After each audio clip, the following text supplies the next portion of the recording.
Čaute, ja som Samuel Turanec, jazdím na motokárach v Martine, mám to tu ako domovskú trať a minulý rok som sa kvalifikoval na svetové finále benzínových motokárach. Takže čaute, ja som Jakub Junáš, prezývka Junko. Tento rok som sa kvalifikoval na e-finále 2025 v Belgicku.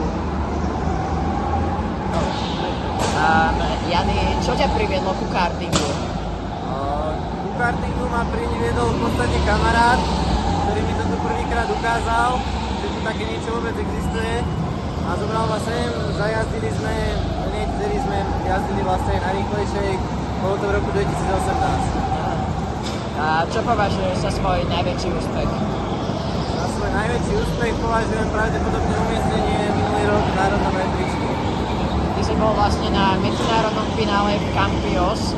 Aká je to dráha? Čo bolo na tejto dráhe jedinečné, čo napríklad na Slovensku nenájdeš? Je to veľmi zaujímavá dráha, veľmi podľa mňa rýchla. Ten slipstream na tej hlavnej rovinke bol naozaj citeľný. Viem, že je to na každej vonkajšej trati, ale tam to bol akože podľa mňa dosť extrém. Prvý sektor by som povedal, že taký na odvahu a celkovo tá trať podľa mňa nebola úplne jednoduchá. Bolo náročné memorizovať túto dráhu, alebo bola relatívne jednoduchá na zapamätanie? Na zapamätanie bola podľa mňa nebola ťažká, nechcem povedať, že jednoduchá, ale určite nebola ťažká. Skôr bolo ťažšie triafať tie apexy 110%. Je niečo, čo slovenskí jazdci a jazdky nemajú jedinečné, napríklad agresivita v predbiehaní alebo strategické hry a tak ďalej? Ako tu úprimne neviem, čo povedať, ale za mňa osobne sa mi veľmi páči, že keď sú Slováci v zahraničí, vystupujú ako jeden tým. Správajú sa dosť tímovo. Takže asi tá vzájomná pomoc. Ako sa jazdec pripravuje pred závodom takejto úrovne? Máš nejaký predzávodný rituál alebo nosíš ponožky rôznych farby? Nie, predzávodný rituál nemám, takisto nemám nejakú, že by som mal nejakú obľúbenú kuklu alebo nejaký kus oblečenia. V podstate jediné z týchto vecí som sa snažil dodržovať to, aby som pred tým, ako budem na pódiu, sa nedotkol trofeje. To bolo pre mňa také dosť dôležité.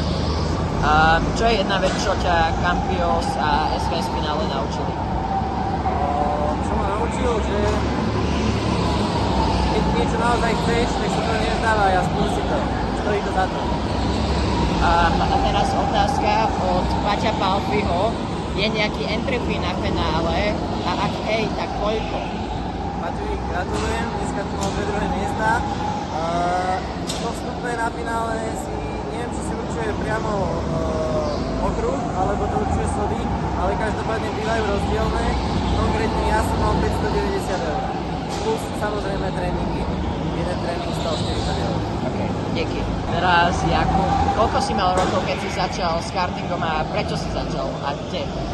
No tak ja som začínal tu v Martine, koľko som mal rokov, no aktívne som začal minulý rok, takže 22, ale jasné, jazdil som aj predtým veľa a v podstate minulý rok, niekedy v januári som si dal prvé také oficiálne preteky, ale také skúšobné boli už v roku 2023 a aby aj mladí asi to neodradilo, keď skončia posledný, moje prvé preteky som skončil na 3 posledných miestach, takže asi tak.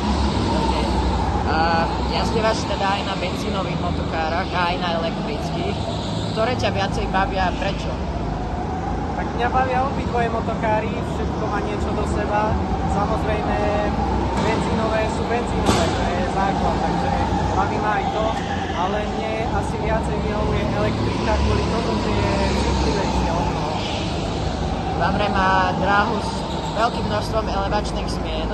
Znamenalo to, že dráha bola náročnejšia a ťažšia mentálne aj fyzicky? Áno, bola náročnejšia aj mentálne, aj fyzicky, bolo to dosť náročné. Ako príklad uvediem druhý pretekársky deň, keď sa jazdilo v protismere a bol tam zjazd, v podstate pravotočivá zákruta a hneď zjazd vodu. To bola zákruta, kde som pri tréningu skoro mantinelu, takže celú noc nemohol spať len kvôli jednej zákrute, ale už ako idete do toho preteku, musíte tam ísť s tým, že proste idem na plno, nebojím sa a tam sa to proste odomkne a vyšlo to potom. Na Slovensku nie je až tak veľa elektrických motokárových dráh. Minulý rok, keď si získaval body na SVSV finále, bolo ich dvakrát menej než je teraz. Kde si trénoval a ako? Tak ja som trénoval Martin a Žilina, viem, Martin sú benzínové, ale tak to sa tiež dá dobre natrénovať, predbiehania, obrana, všetko toto.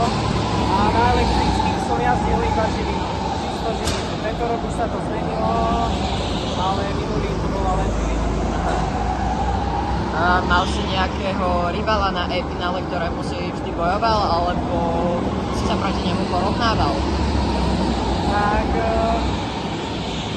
ak chcete vyhrávať, musíte sa porovnávať s tými najlepšími, takže ja som sa porovnával s tými, ktorí jazdili úplne hore. Takže ale nejako v tej mojej skupinke nemal som nejakého extrémneho rivala. Ja sa porovnávam fakt s tými najrýchlejšími a určite aj so Slovákmi. Máme tam veľmi dobrých jazdcov, takže aj s nimi. Ja by som doplnil, že nielen dobrých, ale aj ochotných poradník. Áno, veľmi ochotných, to tam musí byť. Máš nejaký predzávodový rituál? Áno, mám také postupy, neviem, či sa to dá nazvať rituál, ale to, čo som vravel, nedotýkam sa poháru nikdy. Rukavice si musím dať skôr ako príľbu, keď si už dám príľbu na hlavu, nemôžem si ju dať dolu.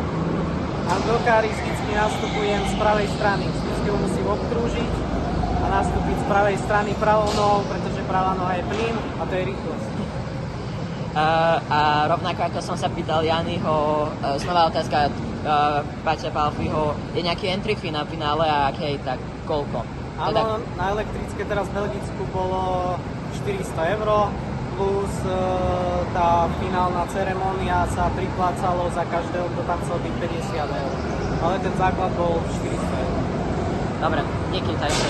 Ďakujeme.